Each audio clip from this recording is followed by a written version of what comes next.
لازم تبقي حازمة بس من غير زعيق. الكلمة اللي حيرت أمهات مصر بل والعالم كله. كتير من الأمهات بيقولوا لي إنهم جربوا الهدوء بس مفيش سمعان كلام إلا لما صوتهم بيعلى. زمان أنا كنت فاكرة كده برضو، إن عشان بناتي يسمعوا كلامي لازم أعلي صوتي وإلا عمرهم ما يسمعوا كلام أبدا. جزء من المشكلة هو إن الغضب والزعيق بينجح كتير ويخلي بنتك تنفذ فعلا اللي انت عايزاه، تنظف بقى الأوضة أو تبتدي تذاكر أو أيا كان يعني. ولكن الزعيق ده ليه جانب سيء جدا، ان تركيز بنتك هيتغير. يعني بدل ما تركز انها تصحح خطأها هتركز انها تتجنب غضبك وزعيقك اصلا. هي حاجة حلوة طبعا انها ما تبقاش عايزة تزعلك، لكن مش ده اللي بيحصل. هي بتتجنب غضبك، مش بتسعى انها تظهر لك حبها ليكي. تفرق كتير قوي. فالموضوع بيبقى ان علاقتك ببنتك مع الوقت هتضعف شوية، ويبقى فيه اكن سد عالي كده بينك وبينها، ولما تنتبهي بتكون بنتك كبرت اصلا وتقولي انا مش عارفة هي ليه بعدت عني بالشكل ده. ومشكلة هنا ان احنا لما بندخل في الدايرة دي ونعلي صوتنا اكتر، فاللي بيحصل ان بنتك هتبطل تسمع الكلام مش العكس، دايرة ما بتخلصش. طيب احنا اتكلمنا كتير قبل كده عن الحزم، بس ازاي ممكن تبقي حازمة ولكن بهدوء من غير زعيق ولا عصبية؟ عارفة ان هو حاجة تلخبط، انا يعني عندكم حق جدا. بس خلينا نفكر بعض بأهدافنا في تربية بناتنا. ايه هدفك؟ هدفي اني اربي بنت واثقة من نفسها، مسؤولة، بتعرف تاخد قرارات صح، وبتعرف تظبط مشاعرها وقت الغضب، وفي نفس الوقت وفوق ده كله عندها تقبل لنفسها عشان تبقى سعيدة في حياتها. طيب علشان ده يحصل احنا بنعلم ونحط حدود ونوازن بين اننا في مركز السلطة كأمهات، وهم لازم كده كده يسمعوا كلامنا، وفي نفس الوقت بيحبونا وقريبين مننا. يعني اولا الباحثين كلهم اتفقوا ان الزعيق والصوت العالي ممكن نستخدمه عشان نحمي اطفالنا من اي اذى، مثلا ان في حاجة هتخبطهم او في حاجة اذى هيقع عليهم. لكن ما ينفعش احنا نفسنا نبقى مصدر الاذى والتهديد والوعيد، لا عاطفيا ولا جسديا. ما ينفعش نبقى مصدر ايذاء خالص باي شكل من الاشكال. ثانيا محتاجين لما نحط قاعدة ان بناتنا يمشوا عليها.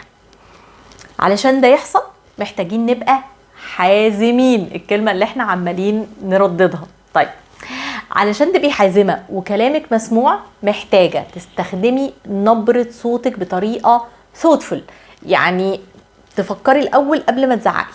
ما تزعقيش ولكن صوتك يبقى واضح ومحدد وقوي. قوي دي يعني مش عالي، قوي يعني انه يبقى كلامك واضح والفويس تون بتاعتك قوية بس التون نفسه مش عالي.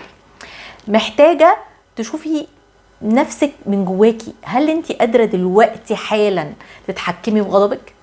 اذا الاجابة ايوه يبقى تمام جدا، اتكلمي مع بنتك وكملوا حواركم.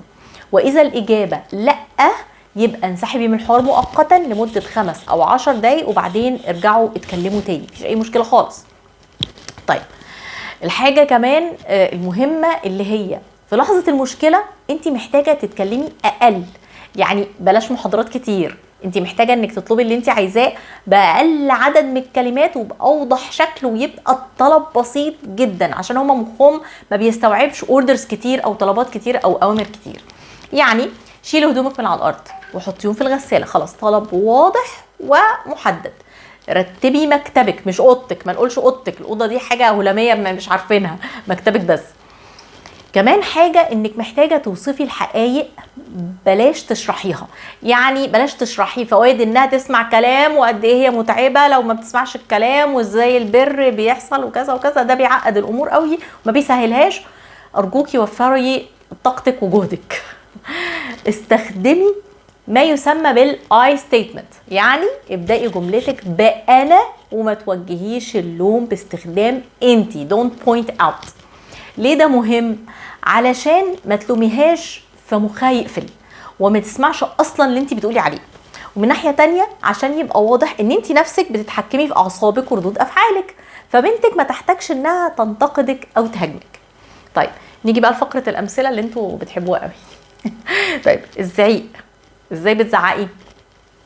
انا 100 مره قلت لك انك تغسلي الاطباق الصبح، مش ممكن الاهمال اللي انت فيه ده، على طول انت مهمله في اتفاقاتنا، ولا في مذاكره ولا نافعه في حاجه ولا تمارين ولا.